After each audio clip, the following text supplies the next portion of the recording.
Please join me in welcoming now Matt Allen, a lifelong Rhode Island resident, born and raised in the town of Bristol, host of the Matt Allen Show, weeknights 6 to 9 on News Talk 630 WPRO and 99.7 FM. Matt. What a gorgeous day to see Patriots out in mass. Welcome to your house, ladies and gentlemen. Wow. I'll have to say, and Helen will have to concur, and so will Colleen, I think we have just about as many people now as we did at the end last year. Which means the movement is growing.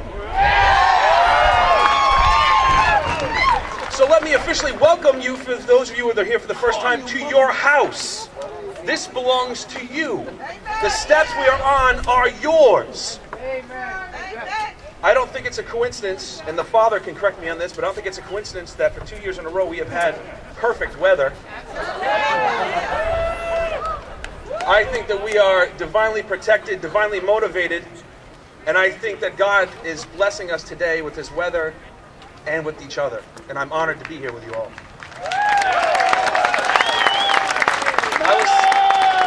I was trying to find inspiration for what I wanted to say to you today, and I found it in a strange place. My brother, who is trying to become a comic book artist, believe it or not, gave me a gift last Christmas.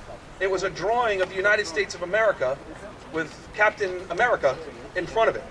So I hang it in my hallway. I looked up the other day and I saw it, and what he wrote underneath it actually fits for what it is we're all doing here today. He wrote, "Always defend who you are, where you're from, and what you love." Always defend who you are, where you're from, and what you love. If you break that down, that is what we are here doing today. Who are you? The left, the media will tell you you're a bunch of kooks. You're a bunch of extremists. You're racists. You don't like the president's skin color, so you congregate under Gadsden flags. They'll call you homophobes and teabaggers. Is that who you are? Is that who you are? That's not who you are. That's not who I am. We are the culmination of generations of Americans who have lived their lives in honor. We have lived our lives to pay our bills, to pay our taxes, to do what's right, to take care of ourselves and our family. That's who we are. Some of you have been called upon to defend this nation. You would be our veterans, the ultimate sacrifice givers. You are the very people that Ayn Rand called the men and women of creation. You're not fringe, you're not kooks. You are the American lifeblood. Always defend who you are. Without people like you, there would be no pensions. There would be no COLAs. There'd be no subsidized health care.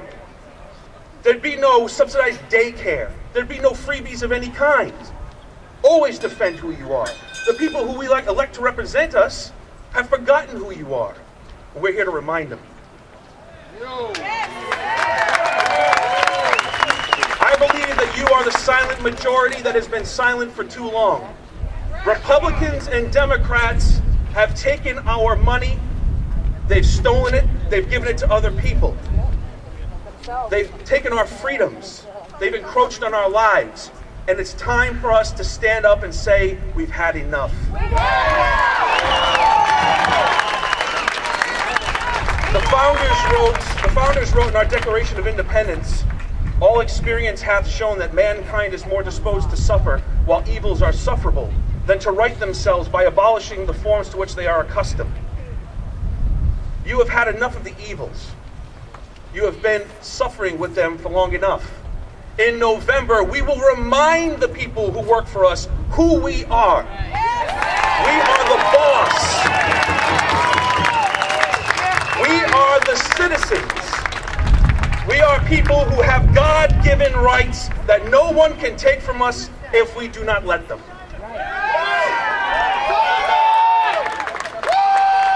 Always defend where you're from. Abraham Lincoln said, "We come from a nation conceived in liberty and dedicated to the proposition that all men are created equal."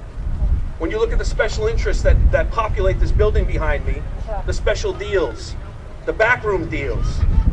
It's come apparent to me, and I'm sure to you, that some of us are more equal than others.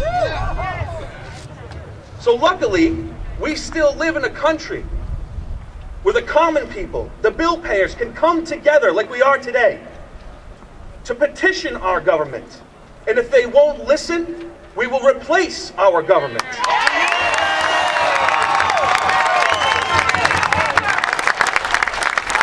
You live in the smallest state and the greatest nation on the face of the earth. You must defend it. You must expect and respect the values that this state and this nation were founded upon. The value of self-reliance, the value of family, of God, of country, the value of freedom. You must defend these. You must embody them in your own lives and expect them from the people who work for you. I want you to defend where you're from. We are American citizens. We are custodians of a legacy that was sent down from us, from men who pledged to each other their lives, their fortunes, and their sacred honor. And if you defend that legacy, you will defend where you are from. Let me ask you, what do you love? America! What does every red-blooded American love? His family, his home, his freedom, his God, the ability to say what he needs to say. We love the fact that if we work hard, we do the right things, we prepare for the future, act frugally, that we can enjoy the fruits of our successes. But for every tax that is levied, every fee that is increased, every last bailout that is approved, the fruits of our labors are under attack, and it's time to fight back.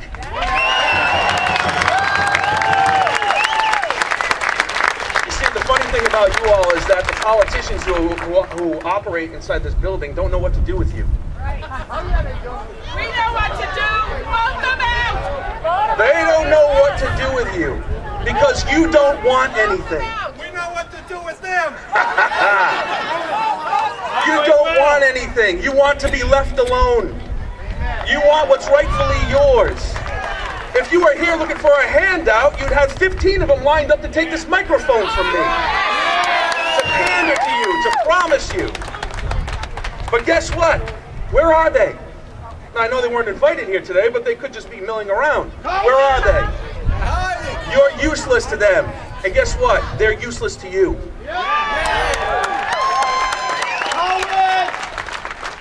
We as Rhode Islanders love our traditions. We have the tradition of living in the same neighborhoods we grew up in.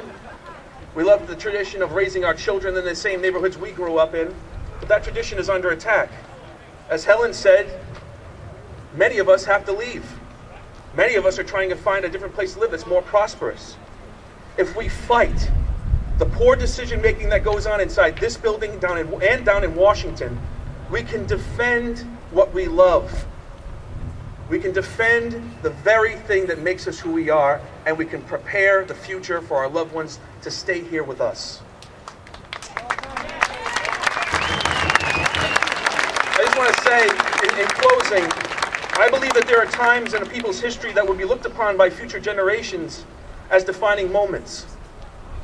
Points where society takes a turn towards either prosperity or goes down the path to slow decline and eventual destruction. I believe that we are in that moment. And if you and I hold on to that moment, if we make it our own, if we battle back against the forces that are endangering our future, then we will have defended who we are, where we're from, and what we love. And when we do, the future will be secure for our children and our children's children, and that, ladies and gentlemen, is the great American way. God bless you. Thank you very much.